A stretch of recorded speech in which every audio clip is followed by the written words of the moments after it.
గౌరవ ముఖ్యమంత్రి శ్రీ రేవంత్ రెడ్డి గారిని ముఖ్య ఉపన్యాసం చేయవలసిందిగా కోరి ప్రార్థిస్తున్నాం.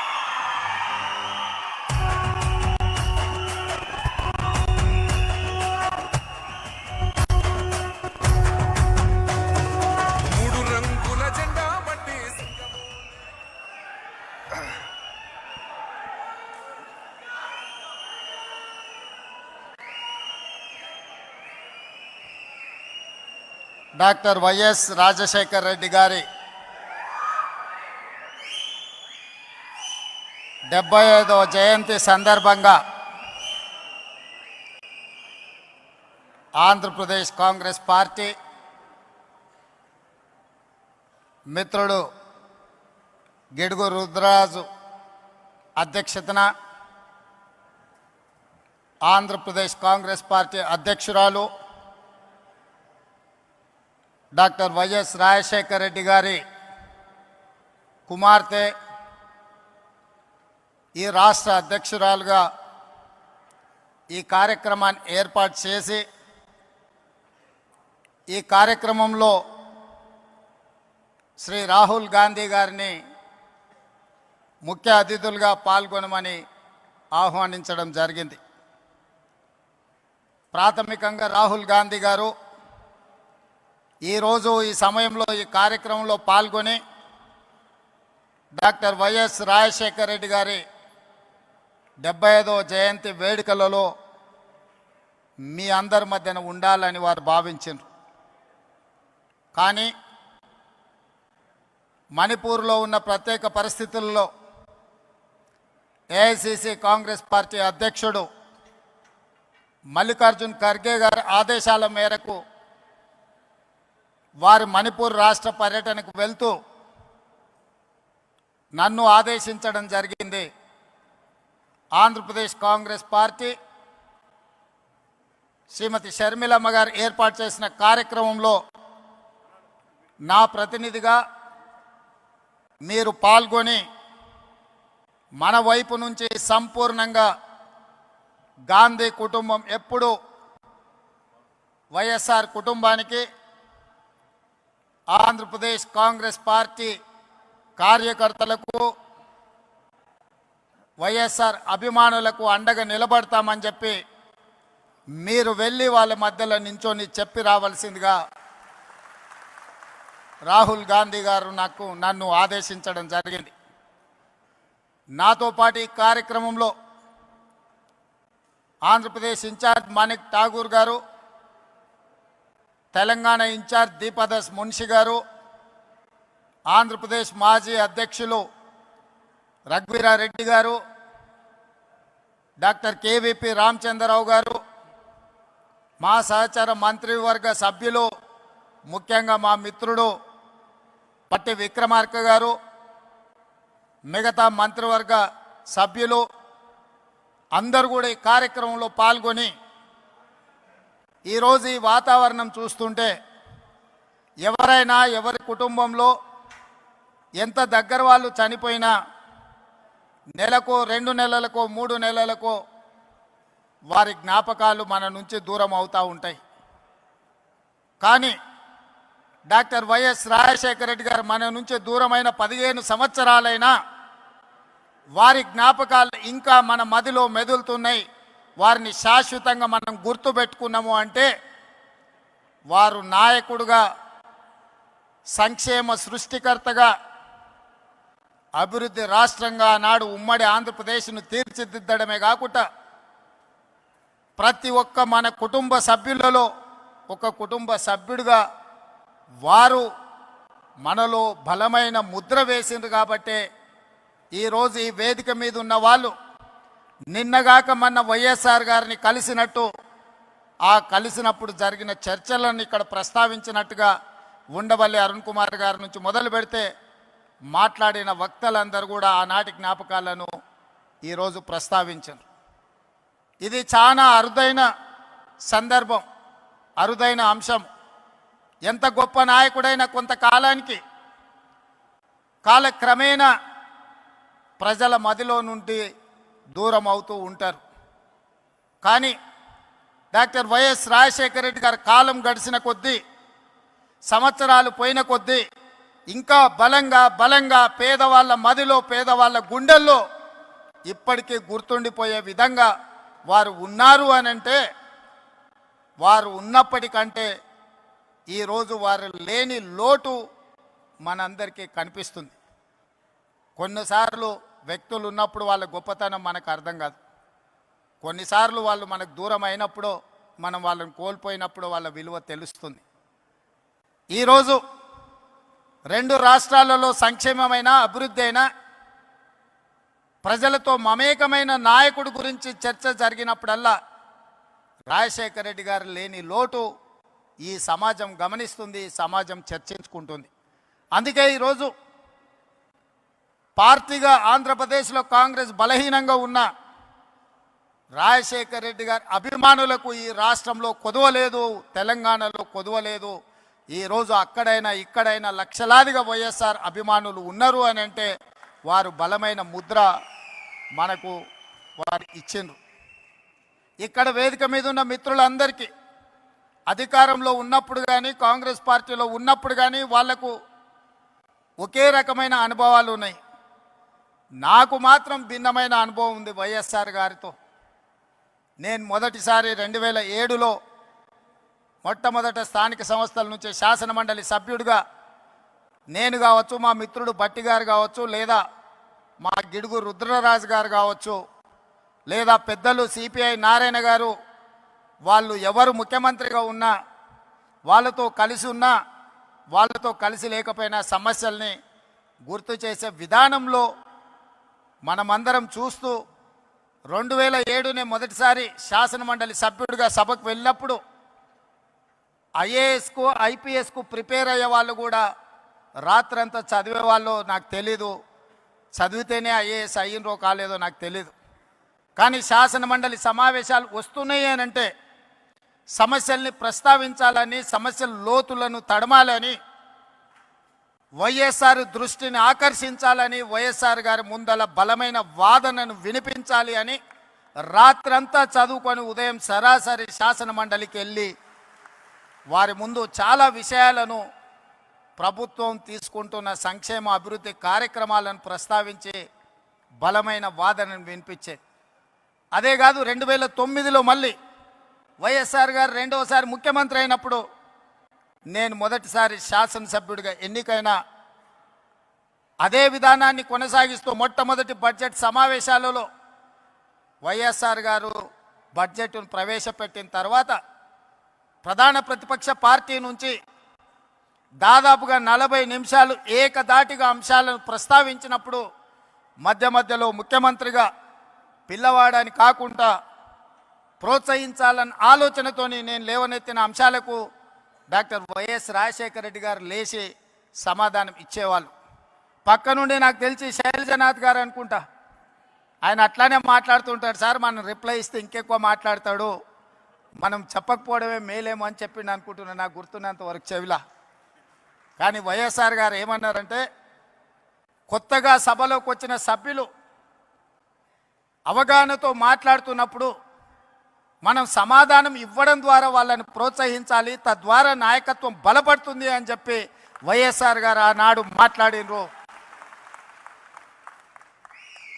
ఈరోజు తెలంగాణ రాష్ట్ర ముఖ్యమంత్రిగా సభా నాయకుడిగా నేను అక్కడ కూర్చున్నప్పుడు మొట్టమొదట గుర్తు చేసుకున్నది వైఎస్ఆర్ గారు ఆ రోజు మాట్లాడిన విషయం. ఎవరైనా సభ్యులు సభలో కొత్తగా వచ్చినా కూడా వాళ్ళ అంశాలను ప్రస్తావించినప్పుడు వాటిని వినాలి, కొత్త సభ్యులు మాట్లాడుతున్నప్పుడు సభలో కూర్చోవాలి, ప్రభుత్వం వైపు నుంచి సమాధానం చెప్పడం అనేది అది మన బాధ్యత, నాయకుడి యొక్క లక్షణము అని చెప్పి వైఎస్ఆర్ నుంచి నేర్చుకున్న అనుభవం మాకున్నది. పాలకపక్షంలో ప్రభుత్వంలో సంక్షేమం అభివృద్ధే కాదు, ప్రతిపక్షంలో ఉన్నప్పుడు మన పట్ల వైఎస్ఆర్ గారు వ్యవహరించిన తీరు కూడా ఈరోజు మనం ఆదర్శంగా తీసుకోవాల్సిన అవసరం ఉన్నది. ఏదైనా ముఖ్యంగా కమ్యూనిస్టు సోదరులు కావచ్చు, ప్రతిపక్షాలు కావచ్చు, ప్రజల తరఫున అంగన్వాడీ వర్కర్స్ కావచ్చు, ఆశా వర్కర్లు కావచ్చు, రిక్షా కార్మికులు కావచ్చు, చిన్న చిన్న కార్మిక సంస్థల నుంచి కూడా ఏదైనా రిప్రజెంటేషన్ తీసుకెళ్ళినప్పుడు సాయంత్రం 4 గంటల నుంచి 6 గంటల వరకు ప్రతిపక్షాలతో, కార్మిక సంఘాలతో, రైతు కూలీ సంఘాలతో డాక్టర్ వైఎస్ రాజశేఖర రెడ్డి గారు సమయం ఇచ్చి వాళ్ళు ఇచ్చే విజ్ఞప్తులు తీసుకొని ఆ సమస్యల్ని పరిష్కరించేటందుకు ప్రయత్నం చేసేవాడు. ఉదయం ప్రజలు ఎవరు వచ్చినా ప్రజా దర్బార్లో వాళ్ళు ఇచ్చే విజ్ఞప్తులు తీసుకునేవాడు. ఆ విధంగా ప్రతిపక్ష నాయకుడిగానే కాదు, రాష్ట్ర ముఖ్యమంత్రిగా నాడు వారు ఒక చెరగని ముద్ర వేసింది. కాబట్టి ఈరోజు వేలాదిగా మీరు ఈరోజు ఇక్కడికి వచ్చి రాజశేఖర రెడ్డి గారి 75వ జయంతిలో మీరందరూ పాల్గొన్నారు. ఇవాళ ఈ రాష్ట్రంలో ప్రత్యేకమైన పరిస్థితులు ఉన్నాయి. దేశంలో ఏ రకమైన పరిస్థితులు ఉత్పన్నమైనవో ఈ రాష్ట్రంలో కూడా అలాంటి పరిస్థితులే ఉన్నాయి. దేశంలో ఉన్న పరిస్థితులను 2003 సంవత్సరంలో డాక్టర్ వైఎస్ రాజశేఖర రెడ్డి గారు ఇచ్చాపురం నుంచి చేవెళ్ళ నుంచి ఇచ్చాపురం వరకు 1475 కిలోమీటర్లు ఎర్రటెండలో ఏ పాదయాత్ర అయితే చేసి ప్రజల దగ్గరికి వెళ్ళి ప్రజా సమస్యల్ని కనుక్కొని 2004లో ప్రభుత్వాన్ని ఏర్పాటు చేసి ప్రజలకు చేరువైండో, అదే స్ఫూర్తితో 20 సంవత్సరాల తర్వాత సరిగ్గా 2023లో రాహుల్ గాంధీ గారు డాక్టర్ వైఎస్ఆర్ గారి స్ఫూర్తితోని కన్యాకుమారి నుంచి కశ్మీర్ వరకు 4000 కిలోమీటర్లు మండు టెండల్లో మంచు కొండల్లో పాదయాత్ర చేస్తూ ప్రజల దగ్గరికి వెళ్తూ ప్రజా సమస్యల్ని తెలుసుకుని ప్రజా సమస్యల మీద పోరాటం చేయడంతో కర్ణాటక రాష్ట్రంలో కాంగ్రెస్ అధికారంలోకి వచ్చింది, తెలంగాణ రాష్ట్రంలో కాంగ్రెస్ అధికారంలోకి వచ్చింది, హిమాచల్ ప్రదేశ్లో కాంగ్రెస్ పార్టీ అధికారంలోకి వచ్చింది. కేంద్రంలో 100 సీట్లు గెలిచి ప్రధాన ప్రతిపక్ష పాత్ర పోషించి ఈరోజు మొన్న జరిగిన పార్లమెంట్ సమావేశాలలో నరేంద్ర మోడీ గారిని మన నాయకుడు రాహుల్ గాంధీ గారు నిలదీసిన విధానం, ఆనాడు 99లో రాజశేఖర రెడ్డి గారు ప్రతిపక్ష నాయకుడు పోషించిన పాత్ర, ఈనాడు రాహుల్ గాంధీ గారు పోషిస్తున్న పాత్రను మనం పోల్చి చూసుకోవచ్చు. ఈ సందర్భంగా 83-84లో వైఎస్ఆర్ గారు పిసిసి అధ్యక్షుడిగా 34 సంవత్సరాల వయసులో బాధ్యత చేపట్టి 20 సంవత్సరాలు 2004 వరకు ప్రతిపక్షంలో స్వపక్షంలో ఎన్నో ఒడిదుడుకులను ఎదుర్కొని నిలబడి నిబద్ధత నిరూపించుకొని కాంగ్రెస్ జెండా మోసి 2004లో తిరుగులేని నాయకుడిగా నాడు ఆంధ్రప్రదేశ్కు ముఖ్యమంత్రిగా బాధ్యతలు చేపట్టిన వారిని స్ఫూర్తిగా తీసుకోవాలి. 20 సంవత్సరాలు ఎన్నోసార్లు సొంత పార్టీ అధికారంలోకి వచ్చినా ఏ పదవి ఇవ్వకపోయినా పార్టీని వదల్లేదు, పార్టీ కార్యకర్తలను కాపాడుకునే విషయంలో వెనుకడుగు వేయలేదు. వైఎస్ఆర్ అంటే గుర్తొచ్చే మాట తప్పేది లేదు, మడమ తిప్పేది లేదు అనే పదం వైఎస్ఆర్ గారి డిక్షనరీలో ఉంది అని అంటే నాయకుడిగా వారు ఎంత బలమైన చెరగని ముద్రేసిండ్రో మనం ఆలోచన చేయాలి. 2004లో వైఎస్ఆర్ గారు ముఖ్యమంత్రిగా పదవోన్నతి వస్తే 2004లో నేను రాజకీయ అరంగేట్రం చేసిన. 2004 నుంచి 2024 వరకు ప్రతిపక్షంలో ప్రజల మధ్యలో ఉండి 20 సంవత్సరాలు కొట్లాడి ఈరోజు 2024లో తెలంగాణ రాష్ట్రానికి ముఖ్యమంత్రిగా ఈరోజు మీ ముందు నిలబడి మాట్లాడుతున్నా.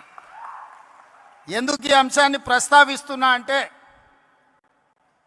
వైఎస్ షర్మిల 2009లో రాజశేఖర రెడ్డి గారు చనిపోయిన తర్వాత వారి మరణాన్ని భరించలేక వారి మరణంతో గుండె పగిలి వందలాది మంది చచ్చిపోతే ఓదార్పు యాత్ర మొదలుపెట్టి షర్మిల గారు ఈరోజు ఆంధ్రప్రదేశ్లో కానీ తెలంగాణలో కానీ కాంగ్రెస్ పార్టీ కార్యకర్తలను వైఎస్ఆర్ అభిమానుల మధ్య అలుపెరగని పోరాటం చేస్తున్నారు.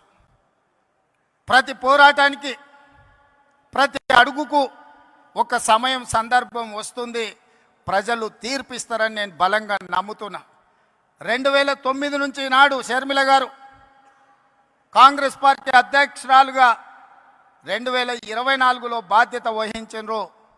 ఈనాడు ఆంధ్రప్రదేశ్లో ఉన్న పరిస్థితులు, ఇక్కడ జరుగుతున్న పరిణామాలను చూస్తుంటే 2009లో వైఎస్ఆర్ గారు ఎట్లయితే రెండోసారి అధికారంలోకి తీసుకొచ్చిండో 99లో ప్రధాన ప్రతిపక్ష నాయకుడిగా వారు ఏ పాత్ర అయితే పోషించిండ్రో 99లో ఆనాడు డాక్టర్ వైఎస్ రాజశేఖర రెడ్డి గారు ప్రధాన ప్రతిపక్ష నాయకుడిగా రాణించి సమస్యల మీద కొట్లాడి కాంగ్రెస్ 2004లో అధికారంలోకి రావడానికి పునాదులు వేసిండో ఈరోజు ఈ వేదిక మీద నుంచి నేను స్పష్టంగా ఆంధ్రప్రదేశ్ ప్రజలకు ఒక మాట చెప్పదలుచుకున్నా. 99లో రాజశేఖర రెడ్డి గారు ప్రధాన ప్రతిపక్ష నాయకుడిగా పోషించిన పాత్ర ఈనాడు వైఎస్ షర్మిల మీ తరఫున నిలబడుతుంది, మీ తరఫున కొట్లాడుతుంది. ప్రజల గొంతుకై ప్రజా సమస్యల మీద మాట్లాడుతుంది. 99 రాజశేఖర రెడ్డి గారి స్ఫూర్తిని ఈనాడు షర్మిల కొనసాగిస్తుందని సంపూర్ణమైన విశ్వాసం నాకున్నది. 99లో వైఎస్ఆర్ను చూసిన చాలామంది పెద్దలు ఈ వేదిక మీద ఉన్నారు, ఉమ్మడి రాష్ట్రంలో ప్రజలు ఉన్నారు. 99లో వైఎస్ఆరే ఇవాళ వైఎస్ షర్మిల ప్రధాన ప్రతిపక్ష నాయకురాలుగా పనిచేస్తుందని చెప్పి నేను ఈ సందర్భంగా మీకు అందరు తెలియజేస్తాను. ఈరోజు ఈ రాష్ట్ర రాజకీయాల గురించి నేను ఎక్కువ మాట్లాడాను, కానీ ఒక్క మాట అయితే చెప్పదలుచుకున్నా. ఈ రాష్ట్రంలో బీజేపీ అధికారంలో ఉంది. బీజేపీ అంటే బాబు, జగన్, పవన్. ఈ రాష్ట్రంలో ప్రతిపక్షం లేదు. ఈ రాష్ట్రంలో ఉన్నది మొత్తం పాలక పక్షమే. బాబు గారు మోడీ పక్షమే, జగన్ గారు మోడీ పక్షమే, పవన్ గారు మోడీ పక్షమే. మరి అంతా పాలక పక్షమైనప్పుడు ప్రతిపక్ష పాత్ర ప్రజా సమస్యల మీద మాట్లాడాలి, నిలదీయాలి, కొట్లాడాలి అని అంటే ఒక నాయకులు కావాలి. ఆ నాయకురాలే వైఎస్ షర్మిల. ఈ ఆంధ్రప్రదేశ్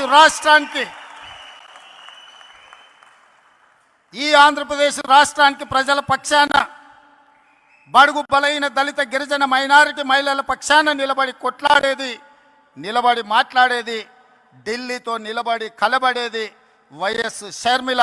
షర్మిల గారి నాయకత్వంలో మీరు పనిచేయండి. తప్పకుండా 2029లో రాజశేఖర రెడ్డి గారు ఏ విధంగా అయితే 1984లో ప్రస్తావన మొదలుపెట్టి 2004లో 20 సంవత్సరాలు కొట్లాడి ఆనాడు ఉమ్మడి ఆంధ్రప్రదేశ్కు ముఖ్యమంత్రి అయిండో, 2009లో ఈ ప్రస్థానం మొదలుపెట్టి 2029లో ఆంధ్రప్రదేశ్ రాష్ట్రానికి వైఎస్ షర్మిల ముఖ్యమంత్రి అవుతుంది.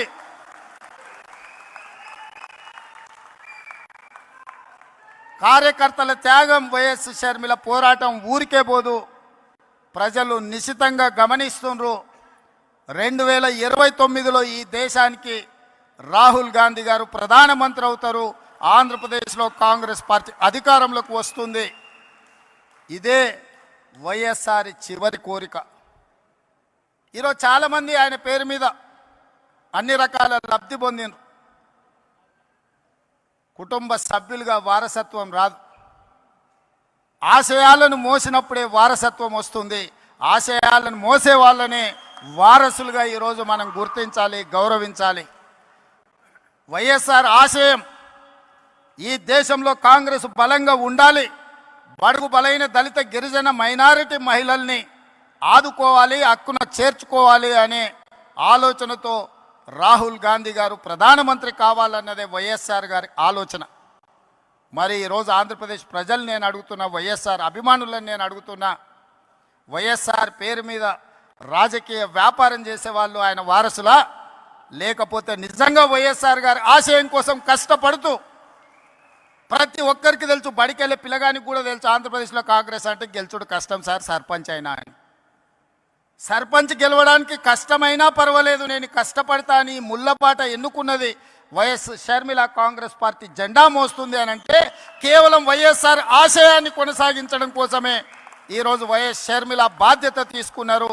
తెలంగాణ రాష్ట్ర ముఖ్యమంత్రిగా, తెలంగాణ కాంగ్రెస్ పార్టీ అధ్యక్షుడిగా గాంధీ కుటుంబానికి వారిచ్చే ఆదేశాలను పాటించేవాడిగా 100% మీకు అందరికి అండగా నిలబడతాం. షర్మిల గారికి తోడుగా నిలబడతాం. ఆంధ్రప్రదేశ్లో కాంగ్రెస్ను గెలిపించడానికి, కాంగ్రెస్ పార్టీ కార్యకర్తలను కాపాడుకోవడానికి, ఎలాంటి కార్యాచరణ తీసుకోవడానికైనా మేము సిద్ధంగా ఉన్నాం. నా మంత్రివర్గం అందరూ ఈరోజు ఇక్కడికి వచ్చిండ్రు అని అంటే మేమందరం అండగా నిలబడతామని చెప్పడానికే మంత్రివర్గాన్ని మొత్తం తీసుకొని వచ్చిన ఇక్కడికి. నేను ఒక్కడనే వచ్చి ఉండొచ్చు, లేదా రాహుల్ గాంధీ గారు పంపించినట్టు సందేశాన్ని కూడా పంపించుండొచ్చు. అలా కాకుండా మేమందరం మా సహచర మంత్రివర్గ సభ్యులందరం కూడా వచ్చి వేదిక మీద కూర్చున్నాము అని అంటే మేమున్నాం మీకు అండగా నిలబడడానికి, మేముంటాం మీకు తోడుగా నిలబడడానికి. షర్మిల గారు చేసే ప్రయత్నాన్ని విజయవంతం చేయడానికి ఈ మధ్య టీవీలో పేపర్లో చూస్తున్న కడప పార్లమెంట్కు ఉప ఎన్నికలు రావచ్చు అని. నిజంగానే ఉప ఎన్నికలు వస్తే ఊరూరు తిరిగే బాధ్యత నేను తీసుకుంటా.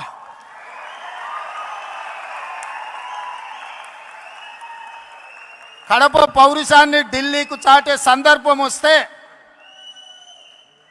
కడప జిల్లా వాసుల తరఫున కాంగ్రెస్ పార్టీ జెండా మోయడానికి, గల్లీ గల్లీ తిరగడానికి, అక్కడి నుంచే ఎక్కడైతే పోగొట్టుకున్నామో అక్కడనే వెతుక్కోమని పెద్దలు ఏదైతే చెప్పినరో, ఏ కడప జిల్లాలో కాంగ్రెస్ పార్టీకి దెబ్బ తగిలిందో అదే కడప జిల్లా నుంచి కాంగ్రెస్ పార్టీ జెండాను ఎగరేసి ఆ గడ్డ మీద నుంచే పోరాటం మొదలు పెడదాం. మీరందరూ కలిసి రండి, మేము అండగా నిలబడతామని తెలియజేస్తూ మీ అందరి దగ్గర సెలవు తీసుకుంటున్నా. జై కాంగ్రెస్, జై కాంగ్రెస్, జై కాంగ్రెస్. తెలంగాణ ముఖ్యమంత్రి గారికి ఒక మెమోంటోని ఇవ్వడం జరుగుతుంది. దయచేసి అందరూ కూర్చోవాలి. సభా కార్యక్రమాలు అయ్యే వరకు కూర్చోవాలి ప్లీజ్. తెలంగాణ ముఖ్యమంత్రి గారికి ప్రదేశ్ కాంగ్రెస్ కమిటీ అధ్యక్షురాలు షర్మిలారెడ్డి గారు, పెద్దల కేవీపీ రామచంద్రరావు గారు ఒక మెమోంటోని ప్రజెంట్ చేస్తున్నారు. ఆ తర్వాత ఈ కార్యక్రమానికి వందన సమర్పణ చేయవలసిందిగా మస్తాన్ వాలి గారు, గౌరవ మాజీ శాసనసభ్యులు వారిని కోరుతున్నాం. మస్తాన్ వాలి గారు. సభాధ్యక్షులు సిడబ్ల్యూసి మెంబర్ పెద్దలు గిడుగు రుద్రరాజు గారికి, మరి ప్రజానాయకుడు దివంగత ముఖ్యమంత్రి శ్రీ వైఎస్ రాజశేఖర రెడ్డి గారి జయంతి కార్యక్రమానికి, మరి ఈ యొక్క ఆలోచనని అభివృద్ధి సంక్షేమం రెండు కళ్ళుగా ఉన్నటువంటి రాజశేఖర రెడ్డి గారి ఆలోచనల్ని శ్రీమతి షర్మిలమ్మ గారి రూపంలో ముందుకు తీసుకెళ్తారనేటటువంటి ఆలోచనతో ముఖ్యమంత్రి, తెలంగాణ ముఖ్యమంత్రిగా ఉన్నటువంటి శ్రీ రేవంత్ రెడ్డి గారు ఇక్కడికి వచ్చి వారు ఉప ముఖ్యమంత్రి మంత్రులతో పాటుగా మరి మాణిక్ ఠాగూర్, దీపాదాస్ మున్షి గారితో పాటుగా ఇవాళ అందరూ కూడా వచ్చి ఆంధ్రప్రదేశ్ కాంగ్రెస్ పార్టీ అండగా, మరి ఆంధ్రప్రదేశ్ కాంగ్రెస్ కమిటీకి అండగా ఉండేటటువంటి పరిస్థితి భవిష్యత్తులో మనం అందరం కూడా ఉండాలని ఈ కార్యక్రమాన్ని ఇంతటితో ముగిస్తామని